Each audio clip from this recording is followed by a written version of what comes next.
Hello student, आपका हमारे इस क्लास फिजिक्स क्लास में बहुत बहुत स्वागत है। उम्मीद करते हैं अच्छे होंगे। चलिए बच्चों, आज की क्लास शुरुआत करते हैं। आज के इस लेक्चर्स में हमारा जो चैप्टर चल रहा है वैद्युत चुंबकीय प्रेरण, तो वैद्युत चुंबकीय प्रेरण में एक मोस्ट इंपॉर्टेंट टॉपिक को लेकर आया है जो आपके बोर्ड एग्जाम में बहुत ही पूछा गया है। आज का हमारा जो इम्पोर्टेंट टॉपिक है स्वप्रेरण, यानी स्वप्रेरण से आप क्या समझते हो, स्वप्रेरण के बारे में पूछा जाता है। साथ में स्वप्रेरण गुणांक किसे कहते हैं, इसकी परिभाषा क्या है और इसका मात्रक क्या है, इसको हम कंप्लीट जो है जानने वाले हैं। आप लोग वीडियो के अंत तक बने रहिएगा। देखना अभी स्वप्रेरण क्या है और स्वप्रेरण गुणांक क्या होता है, दोनों को अच्छे से हम जो है बताने वाले हैं। तो चलिए सबसे पहले देखते हैं कि ये स्वप्रेरण होते क्या। देखो बच्चों, अगर हम बात करें स्वप्रेरण होते क्या है तो इसको आप इस तरीके लिख सकते हो। क्या लिख सकते हो?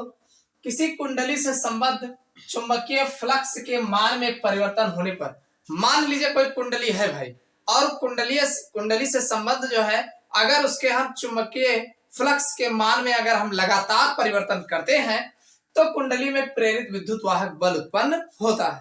इस घटना को स्वप्रेरण कहते हैं। क्या कहते हैं? स्वप्रेरण कहते हैं। भाई कोई कुंडली है और कुंडली से लगा हुआ और उस कुंडली के चुंबकीय फ्लक्स के मान में जो है हम लगातार परिवर्तन करते हैं तो कुंडली में प्रेरित विद्युत वाहक बल उत्पन्न होता है। क्या उत्पन्न होता है? कुंडली में प्रेरित विद्युत वाहक बल उत्पन्न होता है। इस घटना को ही स्वप्रेरण कहते हैं, यानी कुंडली में अपने आप प्रेरित विद्युत वाहक बल उत्पन्न होना ही इसे हम स्वप्रेरण कहते हैं। समझ में आ गया नहीं? यानी जब किसी कुंडली से संबंध इसके चुंबकीय फ्लक्स के मान में लगातार परिवर्तन होता है तो कुंडली में प्रेरित विद्युत वाहक बल उत्पन्न हो जाता है और यही प्रेरित विद्युत वाहक बल उत्पन्न होना ही जो है इसे हम स्वप्रेरण कहते हैं। क्यों? क्योंकि अपने आप उत्पन्न हो रहा है ना।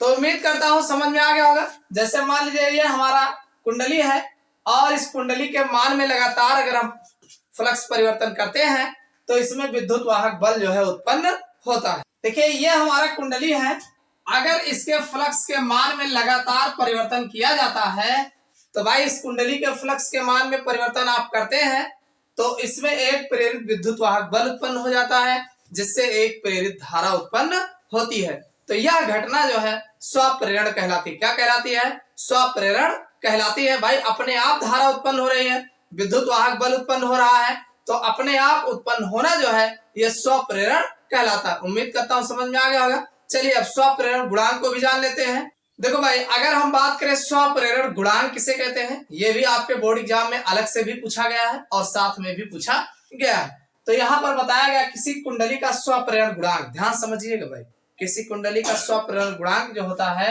उस कुंडली में प्रेरित विद्युत वाहक बल के, यानी जो उस कुंडली में प्रेरित विद्युत वाहक बल होता है तो बल के संख्यात्मक मान के बराबर होता है। यानी जो भी संख्यात्मक मान होगा उसके बराबर होता है, जो कि उस कुंडली में धारा परिवर्तन के दर एकांक होने पर उत्पन्न होता है। कब?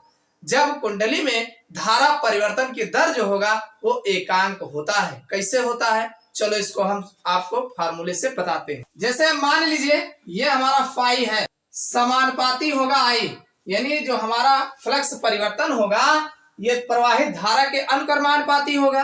अब अगर हम इस समानुपाती हटाते हैं तो फाई बराबर लाएंगे, एक नियतांक एल लाएंगे और ये आई हो जाएगा। तो भाई फाई बराबर एल और आई बन जाएगा। क्या बन जाएगा? फाई बराबर एल। एल क्या है?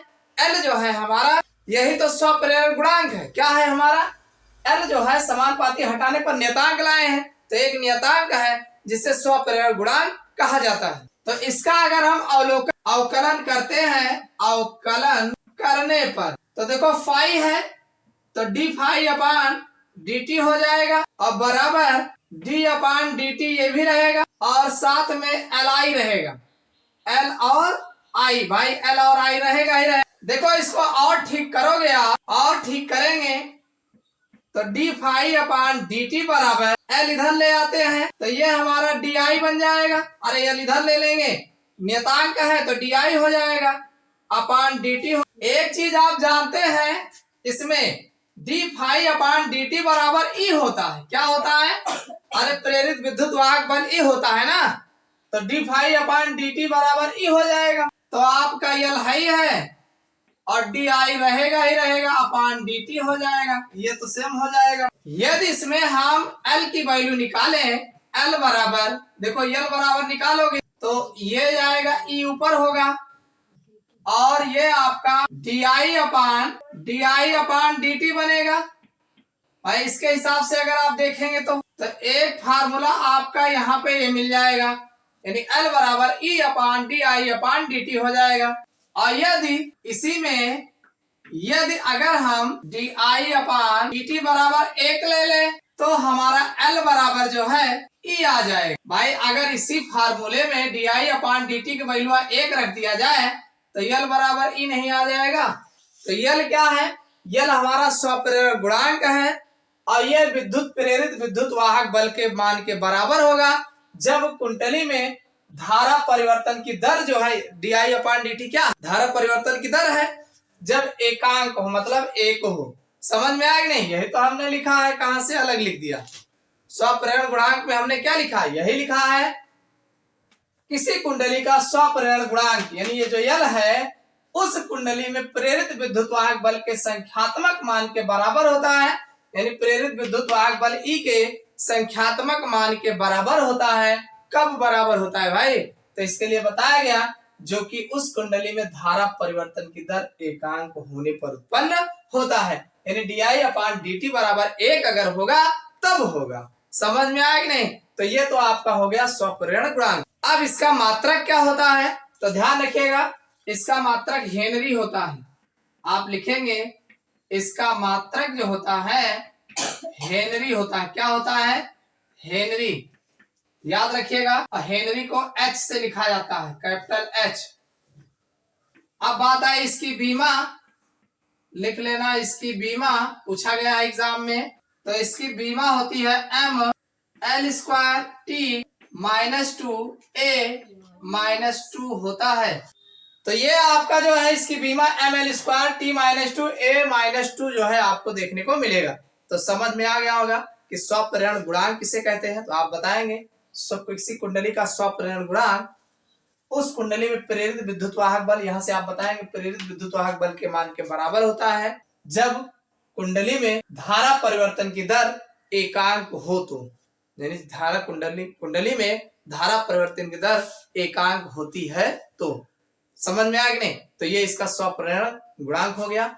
उम्मीद करता हूं स्वप्रेरण और स्वप्रेरण गुणांक होते क्या है अच्छे समझ में आ गया होगा। तो ये वीडियो आपको कैसा लगा कमेंट करके जरूर बताइएगा। चैनल पर नए सब्सक्राइब कर लेना। फिर मिलते हैं अगले क्लास में किसी नए टॉपिक के साथ।